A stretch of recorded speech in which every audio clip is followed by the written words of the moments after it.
ඉතින් ඔන්න අපි දැන් සල්මියා වලින් ඉවර කරා. ඉතින් අපි වැඩ කටයුතු සටහන ඉවරයි. දැන් 7:00 වෙලාව.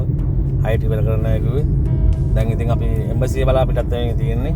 ඉතින් බඩු සේරම ඊට පස්සේ කැබින් මේකේ තියෙනවා මේ ඊට පස්සේ ෂීට් එකේ සහ ඉතින් ගොඩක් ප්‍රමාණයක් ඉතින් මගේ යාළුවෝ සෙට් එකක් කවුලා යාළුවන්ගේ යාළුවෝ සෙට් එකලා ඉතින් මට ගොඩක් උදව්වක් හම්බුණා.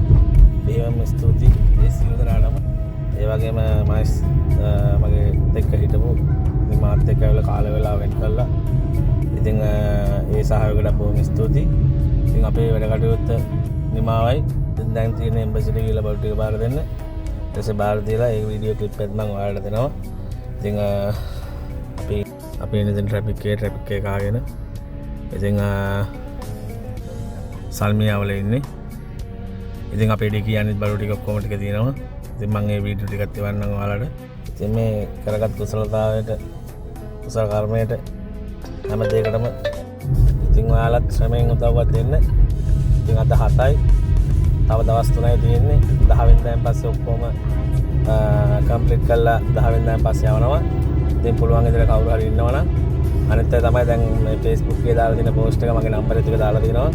ඉතින් ඒකට කෝල් කරන්න පුළුවන් කට්ටිය මං යන්නේ නැහැ. මගේ ජොබ් එක ඉවරයි. ඉතින් ඒක නිසා මං කවුරු හරි එම්බසි ඉන්න කවුරු හරි කෝල් කරලා ඉවරලා ගෙන්නන්න පුළුවන් වුණොත් අනිවාර්යෙන් මං මේ දේ කරලා දෙන්නම්. එතනට ඊට පස්සේ එතනින් එහා මම දන්නේ නැත. ඉතින් ඔයාලට පුළුවන් විදිහට ගිහින් දෙන්න. ඉතින් පැය 24 මැල්ලා දෙනවා කියලා කියනවා. ඉතින් පැය 24ම කට්ටිය ඉන්න එතන. ඉතින් අපිත් මන් දැන් මේ යන ගමන් ඉන්නේ දැන් 8යි වෙලාව. ඉතින් 6ට නවත්තනයි කියන්නේ මේ කරන එකද උදේ 8 ඉඳලා අවස 8 වෙනකන් ඉතින් පැය 12ක් අපි ඔන්න ක්‍රියාත්මක වෙලා ඉතින් අපිට පුළුවන් විදිහට අපි ශ්‍රමයෙන් අපි උදව්වක් දුන්නා. අපිට පුළුවන් විදිහට ආධාරයක් කරලා ඉතින් මේ අපි ලොකු සල්ලිකාර මිනිස්සු නෙමෙයි.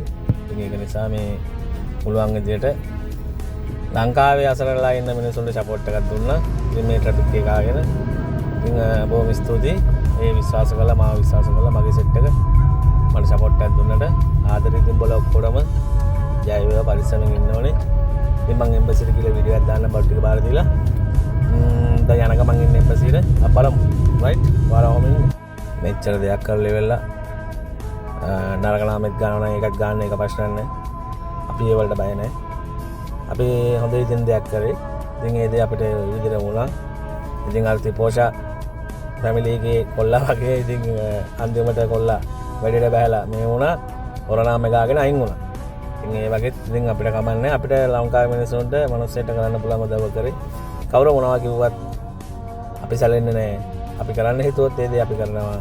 අපි වැරද්දක් කළා නැහැ. අපි හොරෙන් ගෙවල් වලින් අරන් ආවිල්ලා නැහැ. මනුස්සය දුන්නා. අපි ගෙවල් ගාවට ගියා අරන් ආවා. ඒක තමයි අපේ යුතුයකම. ඉතින් එන්න කිව්වා ඒ මිනිස්සු බය නැති හින්දා තමයි අපිට එන්න කිව්වා. මොකද මේ අපේ ලංකාවේ කට්ටිය විතර නෙමෙයි කුවිටි හිටම්ම දන්නවා මේ සීන් එක මේ අපේ ලංකාවට වෙලා තියෙන විපත්තිය ගැන කුවිටි කට්ටිය හිටම්ම දන්නවා. ඉතින් එයාලත් ආධාර දෙනවා. දන්න කියන තැන් වලට. ඉතින් මේ සෑහෙන පිරිසක් හිටියා මේ ඒ කියන්නේ 3 වෙනිදා පෝස්ට් එක තමයි මේ තානාපති කාර්යාලයෙන්. ඊට 4 වෙනිදා මම පෝස්ට් එකක් දැම්මා. ඒකට ගොඩාක් කට්ටිය හිටියේ ඉතින් අපි මෙහෙම කරමු කියලා ඉතින් ගොඩක් දෙනෙක් මැසේජ් කරා අන්තිමට අද එක්කව කරන දවසේ 7 වෙනිදා ඊයේ වීඩියෝ එකක් දැම්මා. ඒකට ඒ දාලි වෙල ඉනකොට ඉතින් අද දවසේ එක්කව කරනකොට සමහරක් කට්ටියගේ ෆෝන් වල නැහැ. සමහරක් කට්ටිය වැඩට ගිහිල්ලා සමහරක් කට්ටිය මේ දුන්නයි කිව්වා ගිහිල්ලා කවුද කාගේද වන්දනේ ඒගොල්ලෝගේ අයියලා මල්ලා ඉන්නවා දුන්නයි කිව්වා.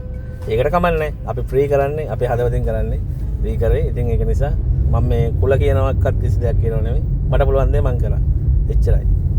මම දැන් එම්බසිට යන ගමන් ඉන්නේ. ඊළඟ බල්ට් එක බාර දීලා බාර ගන්න කෙනෙක් එක්ක මම වීඩියෝ එකක් දාලා ඔයාලට ඒ වීඩියෝ එකත් අප්ලෝඩ් කරන්න. ඉතින් අවසාන දිනුම් කනුවට එනින් ගමන් ඉන්නේ. ඉතින් එනවා පරිස්සමෙන් ඉන්න සෙට් එකම ආදරේ ජය වේවා. ජෙසිබිට විසන්න අල්ලදේ පිටයි. Thank you.